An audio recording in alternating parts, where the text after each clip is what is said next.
ناظرین، پہلا کلمہ جسے کلمہ طیب کہا جاتا ہے یہ ہر مسلمان کو یاد ہوتا ہے۔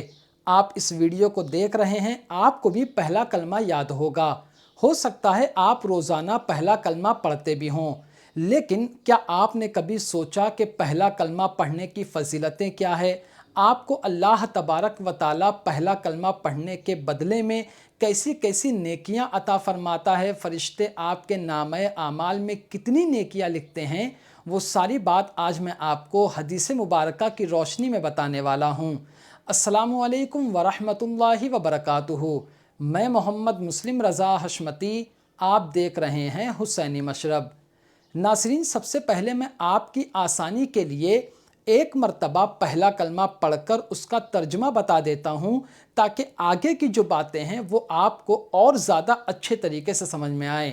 پہلا کلمہ طیب، طیب مطلب پاک، لا الہ الا اللہ سیدنا محمد الرسول اللہ، یعنی نہیں ہے کوئی معبود، نہیں ہے کوئی عبادت کے لیے سوائے اللہ کے، یعنی عبادت کے لائق صرف اور صرف اللہ تعالیٰ ہی کی ذات ہے، اور حضرت محمد مصطفیٰ صلی اللہ علیہ وسلم اس کے رسول ہیں۔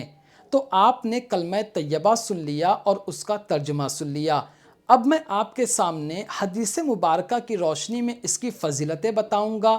اگر آپ روزانہ کم سے کم 100 مرتبہ پڑھتے ہوں گے پہلا کلمہ، تو ان فضیلتوں کو سننے کے بعد آپ روزانہ 1000 مرتبہ پڑھنے لگیں گے، اور اگر آپ نہیں پڑھتے ہوں گے تو پڑھنے کی عادت بنا لیں گے۔ آپ ایک ایک فائدوں کو کافی غور سے سنیں۔ فائدہ نمبر 1، صحیح بخاری شریف جلد نمبر 1 کی حدیث پاک نمبر 99 میں ہے۔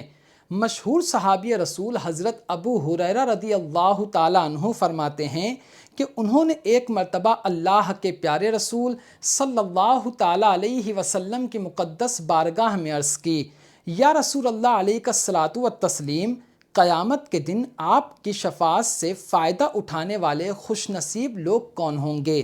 یعنی آپ کی شفاعت کن خوش نصیب لوگوں کو ملیں گی؟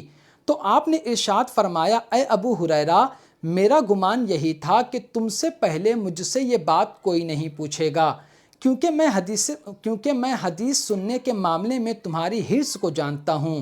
تو سن لو، قیامت کے دن میری شفاعت پانے والا خوش نصیب شخص وہ ہوگا جو سچے دل کے ساتھ لا الہ الا اللہ پڑھے گا۔ تو اس حدیث پاک کو اگر آپ نے کافی غور سے سنا ہوگا تو ایک بات سمجھ میں آئی ہوگی کہ قیامت کی بات ہو رہی ہے، اور اللہ تبارک و تعالیٰ نے اپنے مقدس کلام قرآن پاک کے اندر متعدد مقام پر الگ الگ قیامت کے منظر کو بیان فرمایا ہے۔ قیامت کی سختیاں اور اس کی جو اللہ اکبر سختیاں ہوں گی، یہ کون نہیں جانتا۔ ایک مقام پر قرآن پاک میں اللہ تبارک و تعالیٰ فرماتا ہے، یوم یفر المرء من اخی و امہ و ابی و صاحبتہ و بنی لکل امرئ منہم یومئذ شأن یغنی، یعنی مفہوم بتا رہا ہوں آیت کریمہ کا، کہ وہ ماں باپ جو اپنی اولاد سے دنیا میں بہت محبت کرتے ہیں، وہ اولاد جو اپنی ماں باپ کی بہت زیادہ خدمت اور ان کی تعظیم کرتے ہیں، وہی ماں باپ کل میدان محشر میں اولاد سے دور بھاگیں گے، وہی اولاد اپنے ماں باپ سے دور بھاگیں گی نیکیوں کے متعلق۔ اسی طرح شوہر اپنی بیوی سے اور بیوی اپنے شوہر سے، یعنی سب کا الگ الگ مسئلہ ہوگا، ہر کوئی اپنی پریشانی میں مبتلا ہوگا۔ تو اس سخت دن میں، قیامت کے سخت دن میں، آرام میں وہ شخص ہوگا جس کو حضور صلی اللہ علیہ وسلم کی شفاعت ملے گی۔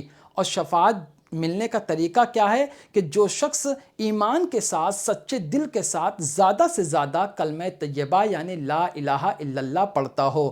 تو پہلا فائدہ یہ ہے کہ اگر آپ زیادہ سے زیادہ لا الہ الا اللہ چلتے پھرتے پڑھتے رہیں تو قیامت کے دن آپ کو سرکار دو عالم صلی اللہ علیہ وسلم کی شفاعت ملے گی، اور یہ بہت بڑا فائدہ ہے، بلکہ سارے فائدوں میں سب سے بڑا فائدہ ہے۔ نمبر 2، سنن ابن ماجہ کی حدیث پاک نمبر 3800 میں ہے۔ یہ تو بہت پیاری حدیث پاک ہے۔ حضرت جابر رضی اللہ تعالیٰ عنہ فرماتے ہیں کہ میں نے اللہ کے پیارے رسول صلی اللہ علیہ وسلم کو یہ فرماتے ہوئے سنا کہ سب سے افضل ذکر لا الہ الا اللہ ہے، اور سب سے افضل دعا الحمدللہ ہے۔ دو باتیں ہیں، سب سے جو ذکر ہوتا ہے نا الگ الگ ذکر ہوتے ہیں، سبحان اللہ، الحمدللہ، اللہ اکبر، یا اس کے علاوہ جو ذکر ہوتے ہیں، حضور صلی اللہ علیہ وسلم نے فرمایا سب سے افضل ذکر لا الہ الا اللہ ہے، اور جو دعائیں ہم مانگتے ہیں اس میں سب سے افضل دعا الحمدللہ ہے۔ تو مطلب یہ کہ دونوں چیزیں آپ کو یاد کرانے کی تو ضرورت نہیں ہے، لا الہ الا اللہ یہ بھی آپ کو یاد ہو جائے گا کیونکہ یہ پہلا کلمہ ہے، اور الحمدللہ یہ تو آپ کو یاد ہی ہے، آپ پڑھتے ہوں گے سبحان اللہ، الحمدللہ، اللہ اکبر۔ تو اب آپ کو کیا کرنا ہے، چلتے پھرتے، اٹھتے بیٹھتے، سونے سے پہلے، سو کے اٹھنے کے بعد اس کی عادت بنا لو، کیونکہ سب سے افضل ذکر یہی ہے اور سب سے افضل دعا بھی یہی ہے۔ اب میں آپ کو تیسرا فائدہ بتاتا ہوں، حدیث پاک ہے سنن ترمذی کی حدیث پاک نمبر 2601 میں، وہی صحابی رسول حضرت ابو ہریرہ رضی اللہ تعالیٰ عنہ سے روایت ہے، وہ فرماتے ہیں کہ اللہ کے پیارے رسول صلی اللہ علیہ وسلم نے ارشاد فرمایا، جس بندے نے اخلاص یعنی سچے دل کے ساتھ ثواب حاصل کرنے کی نیت سے لا الہ الا اللہ کہا تو اس کے لیے آسمانوں کے دروازے کھول دیے جاتے ہیں، یہاں تک کہ وہ بندہ عرش تک پہنچ جاتا ہے جبکہ وہ گناہ کبیرہ سے بچتا ہو۔ غور کریں، لا الہ الا اللہ ایمان کے ساتھ جب بندہ پڑھتا ہے، ثواب حاصل کرنے کی نیت سے پڑھتا ہے، تو اس کا مقام یہ ہو جاتا ہے کہ وہ بندہ زمین سے اٹھ کے عرش تک پہنچ جاتا ہے جبکہ وہ بندہ گناہ کبیرہ سے بچتا ہو، اور اس کے لیے آسمان کے جو دروازے ہیں رحمت کے وہ کھول دیے جاتے ہیں۔ تو اگر آپ لا الہ الا اللہ پڑھنے کا وظیفہ کر لیتے ہو، عادت بنا لیتے ہو، تو پھر آپ کی فضیلت اور اس پہ ثواب کتنا ملے گا۔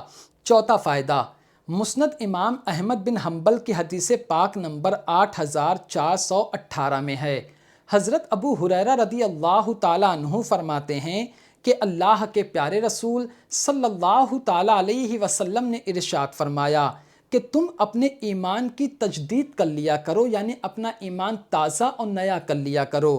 تو لوگوں نے عرض کیا، یا رسول اللہ علیہ الصلاۃ والتسلیم، ہم اپنے ایمان کی تجدید کیسے کریں؟ تو آپ نے فرمایا تم زیادہ سے زیادہ لا الہ الا اللہ پڑھا کرو۔ تو ناظرین، بیان کرنے میں الفاظ کے طور پر ایسا لگتا ہے کہ میں نے آپ کے سامنے 4 فائدے بیان کیے، مگر حقیقت میں یہ 4000 فائدوں سے بھی بڑھ کر ہے کہ فقط لا الہ الا اللہ یا پہلا کلمہ لا الہ الا اللہ محمد رسول اللہ پڑھنے سے اتنی فضیلتیں بندے کو ملتی ہیں کہ وہ سوچ نہیں سکتا کہ کتنی نیکیاں اس کے نامہ اعمال میں لکھ دی جاتی ہیں، اور کتنے گناہ اس کے نامہ اعمال سے مٹا دیے جاتے ہیں، اور کتنی بلاؤں سے وہ بندہ محفوظ ہو جاتا ہے۔ اب اگر آپ کی عادت تھی 100 مرتبہ پڑھنے کی تو آپ 1000 مرتبہ، 2000، یا جتنا آپ چاہیں اتنا پڑھیے۔ یہ جو ہے میں نے بتایا لا الہ الا اللہ یا الحمدللہ کے بارے میں، یہ عورتیں بھی کر سکتی ہیں، مرد بھی کر سکتے ہیں۔ امید کرتا ہوں پہلا کلمہ کی جو فضیلتیں ہیں آپ کافی اچھی طرح سے سمجھ گئے ہوں گے۔ تو آج کی ویڈیو میں صرف اتنا ہی۔ السلام علیکم۔